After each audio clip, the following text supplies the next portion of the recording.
Okay, just time for a short one this time. So, when I lived in the United States, I'm a little sick. That you can probably tell by my voice. When I lived in the United States, from a very young age, I was involved in something called convention culture. In the U.S., what we would do is because nerds were not welcome in a lot of places, it was a lot different when I was growing up. We would get together and have things called conventions, which was a place where nerds could let it all hang out. Nerds could be super into their favorite nerdy thing without the danger of being beat up. Yes, back in the old days, we did used to get beat up for the loving things too much. I know, it's kind of crazy, right? You'd think everybody'd be like, oh, you like a thing? I like a thing. That's cool. But no, back in the day, people who liked sports beat up people who liked video games or books or cartoons or whatever. Fortunately, that's mostly over with now because nerds are pretty much everywhere. Anyway, we had these things called conventions where you could go to meet with other nerds. And I was very, very lucky to live right next to one of the oldest ones, which was AggieCon.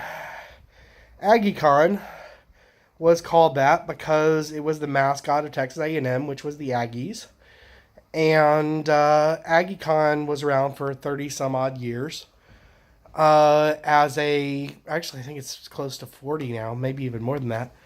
But anyway, it was a very old science fiction convention. And they had anime rooms, and they had LAN parties, and they had all kinds of just really cool stuff. It was run by a group called Cepheid Variable. And I am responsible for 2 of their longest running rules. But that's a different story, I think. I think today I want to tell you guys about how it was right before we left.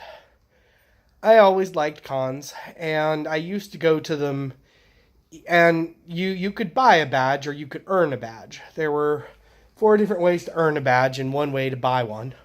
Well, technically 2. But you could earn a badge by working security. You would work a certain number of shifts as security.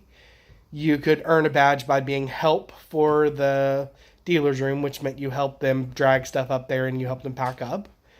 You could earn a badge by being a GM, basically running one of the games that many, many, many people played. You could be a guest, which allowed you free entry.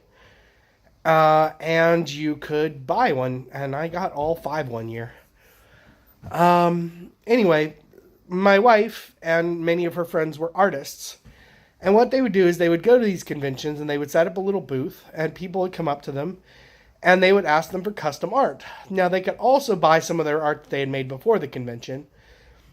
But mostly what made people super excited was they could buy themselves as a monster, or themselves as a pony, or themselves as a furry, or themselves as an anime character. And my wife would custom draw a character for them, based on, the cost would be based on how detailed it was, how much color was involved, how large it was, etc.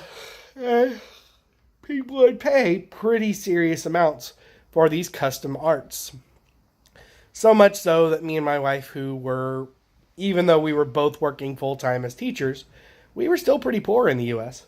So my wife pretty regularly bailed us out of financial difficulties by going and making $1,000 in a weekend drawing pony people who would be like people as a My Little Pony, and he'd be like, he's green except he has purple around the ears and his eyes are bright orange and he has this symbol on his butt. And my wife would be like, okay, and she'd draw that character and she'd get if it was a really detailed one, she'd be like, that'll be $80, please. And they'd be like, okay, cool. So we would go to these conventions, and my role was very, very specific. I was still in school at this time, and most of them were done. So I was still in my master's degree program, so I was constantly working at those on the weekend when I wasn't teaching during the week. So that Thursday or Friday night, I would drive us to Dallas, which is 3 hours away. And they would be all excited and giddy and fun. And we'd be listening to music and jamming the whole way up there. Except it was 3 hours, so they'd usually fall asleep about an hour in. And I'd be jamming and singing along to the music the whole way there. And then we'd get there, and they'd go to sleep, and I'd get them up at 5 or 6 the next morning and drag them out to have breakfast, and then drop them off at the con where they'd work. And I'd go back to the hotel and write all my reports that I had to write.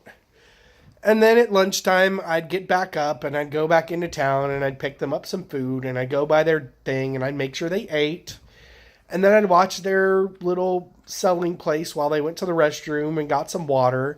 Then I'd insist that they drink some more water, and then I'd leave them alone for a little bit and go back and take a nap. And then I'd get up and write some more, and I'd do the same for dinner. And then I'd drag them back to the hotel, usually at night, unless Cindy was too busy with an art and wanted to stay up all night, which usually didn't happen until the second night. But we'd do that, and then on Sunday, when the con would close at 5 or 6 o'clock in the afternoon, we'd all be exhausted, and we'd pile back in the car, and we'd get something super greasy and drive back home, and then go back to work the next day. But it was pretty neat and pretty fun, and it really, really built our relationship because I would take care of these people, and they appreciated it. And believe it or not, for people who like taking care of other people, they don't often get appreciated. So it was kind of a nice symbiotic thing because they got something out of it and I got something out of it. And I got to do my work and they respected that, and they got to do their work and I respected that. And it was kind of nice.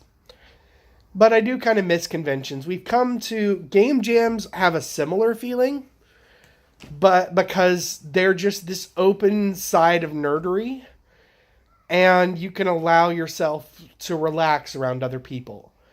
And quite often people who are super into nerdy stuff can't do that around strangers. And I mean, it's more so in Sweden because everybody's kind of super uptight about social stuff. But at the game jam, we made lots of friends with just complete and total strangers because nobody felt weird about it. Well, a couple of people felt weird about it, but not as weird as Sweden. So we pushed through it, and we made lots of friends that we might not have normally made. Hopefully we'll have more time to go to more game jams a little later on. But that's what we did this last weekend. That's a different story, though. Anyway, that is cons and a minor story time from something I used to do. Beep boop.